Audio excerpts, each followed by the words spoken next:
peta 3D yang memperlihatkan Mekah pada tahun 600 Masehi, era Rasulullah masih hidup. Di masa itu Mekah adalah sebuah wilayah yang terisolasi di tengah gurun pasir pegunungan tandus kawasan Hijaz. Di mana di Mekah kala itu terdapat 7 kawasan Bani, yakni Bani Taim kabilah di mana Abu Bakar berasal, Bani Makhzum, kabilah asal Khalid bin Walid berasal, Bani Adi, kabilah di mana Umar bin Khattab berasal. Ada juga wilayah kedua Bani Adi, Bani Syam, kabilah Utsman bin Affan berasal, Bani Hashim, kabilah di mana Rasulullah berasal, Bani Amir, dan area Ka'bah yang berada di tengah yang menjadi pusat kota. Masih ditutupi kain berkualitas tinggi bernama kiswah yang bercorak dan berwarna beragam. Di depan Ka'bah terdapat sumur air Zam-Zam, ada wadah minum dan tempat mencuci. Di arah samping Ka'bah terdapat Darun Nadwah, tempat para petinggi berkumpul dan bermusyawarah di masa pra-Islam. Orang-orang penting bagi Rasulullah lalu melewati jalur memutar dekat bukit terdapat rumah Abu Jahal, penentang papan atas dakwah Islam. Di bagian utara dekat bukit kecil terdapat rumah Siti Khadijah, istri pertama Rasulullah. Gua paling dekat dari Mekah adalah Gua Hira, tempat Rasulullah menyendiri yang biasa berangkat dari arah rumah Siti Khadijah. Bisa dilihat di peta ini, kota Mekah di masa itu masihlah sebuah wilayah kecil yang terpencil. Dan di video 3D tadi, Mekah hanya diisi kawasan rumah perumahan, di mana penghuninya adalah kerabat, musuh yang menjadi kawan dari Rasulullah. Semua bangunan tingginya sama rata, tidak satupun yang lebih tinggi dari Ka'bah, kecuali bukit dan pegunungan yang mengelilingi pemukiman. Di masa ketika Muhammad telah diangkat menjadi Nabi dan Rasul, Ka'bah diperbaiki dan begini penampakannya. Bagian sumur air Zam-Zam telah ditutupi dengan pembatas yang dimaksudkan untuk menjaganya dari hal-hal yang tidak diinginkan. Juga telah ada pagar yang mengelilingi Ka'bahnya pada tahun 700 Masehi, yang kemudian semakin bundar pada tahun 1200 Masehi. Tahun 1400 Masehi, penutup Ka'bah diperbaiki yang makin sempurna pada tahun 1500 Masehi. Pada abad 18, kompleks Ka'bah ditambahkan pagar yang makin bagus, berbentuk kubah-kubah kecil dengan beberapa menara. Abad ke-19, semuanya makin rapi, dan perumahan bertambah di sekelilingnya.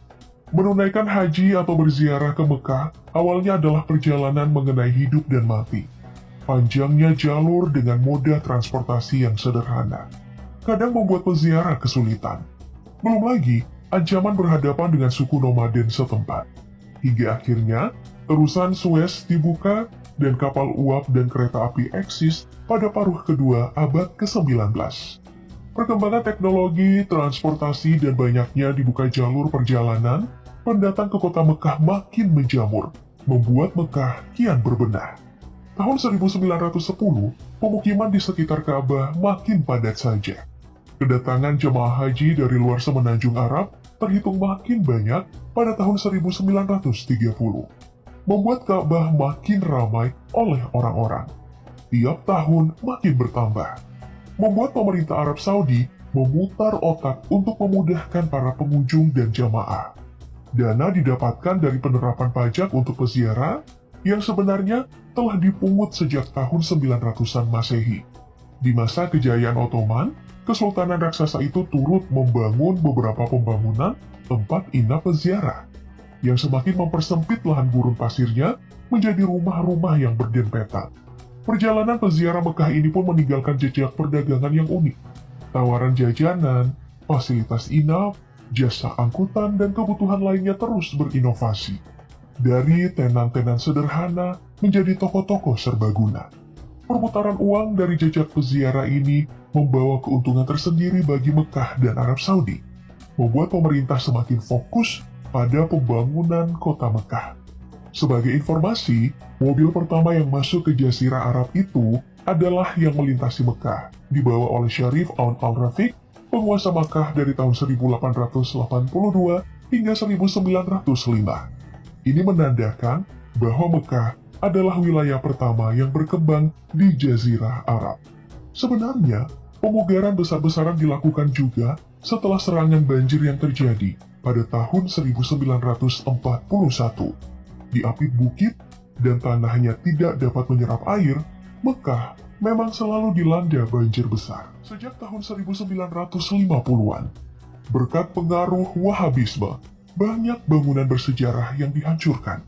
Bukan hanya bangunan yang akan memancing kesyirikan, tapi juga bangunan yang erat kaitannya dengan Nabi Muhammad.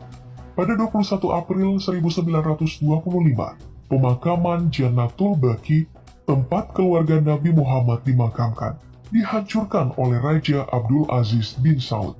Di situ terbaring Safiyah atau bibi Rasulullah, Ibrahim, putra baginda Nabi, putra Umar bin Khattab, dan ibu Ali bin Abi Thalib, Fatimah binti Asad. Dari laporan The Guardian, rumah Khadijah sendiri telah jadi toilet, dan rumah tempat tinggal Nabi telah menjadi perpustakaan. Itu terjadi saat perluasan area Masjidil Haram dilakukan.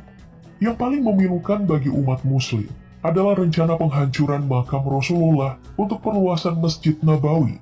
Juga ada Hotel Hilton berdiri di lokasi rumah Khalifah pertama Islam Abu Bakar.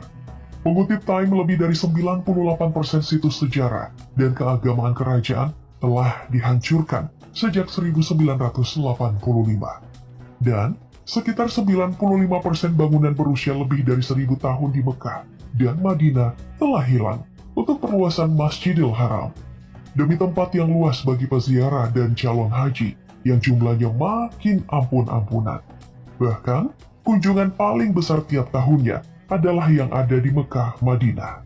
Hingga akhirnya di masa sekarang atau di masa modern saat ini, kota Mekah yang awalnya adalah wilayah yang terisolasi di gurun pasir, berubah menjadi kota yang dipenuhi bangunan-bangunan menjulang tinggi.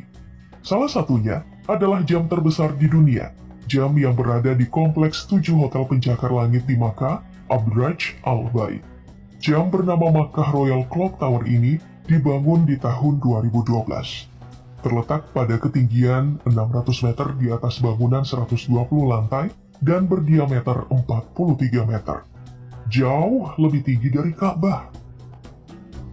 Transformasinya cukup signifikan, dan itu belum seberapa dibandingkan dengan rencana pembangunan di masa mendatang.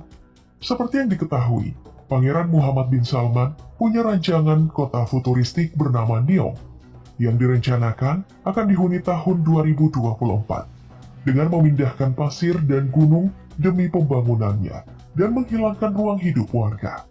Dan untuk kota Mekah sendiri, di tahun 2023 akan dimulai proyek pembangunan Jalan Mekah. Infrastruktur yang menopang kebutuhan kota 100 tahun ke depan. Ini bersanding dengan visi Saudi 2030 yang jadi fokus MBS. Proyek Jalan Mekah ini menghubungkan Jeddah Makkah Expressway langsung dengan Masjidil Haram. Dibangun di atas lahan seluas 1.250 juta meter persegi dan panjang 3,65 km dan lebar 320 meter. Menggusur 6 wilayah pemukiman, proyek ini terdiri dari 112 menara hotel berkapasitas 40.000 kamar, 82 menara perumahan, stasiun kereta api terbesar di Timur Tengah pada kedalaman 40 meter, jalan utama sepanjang 3,5 km membentang dari Siring hingga Jabal Omar, yang akan dibuka di tahun 2023. Dan masih banyak lagi fasilitas lainnya. Semua demi target 30 juta jamaah umroh per tahun 2030. Pembangunan memang mengerikan.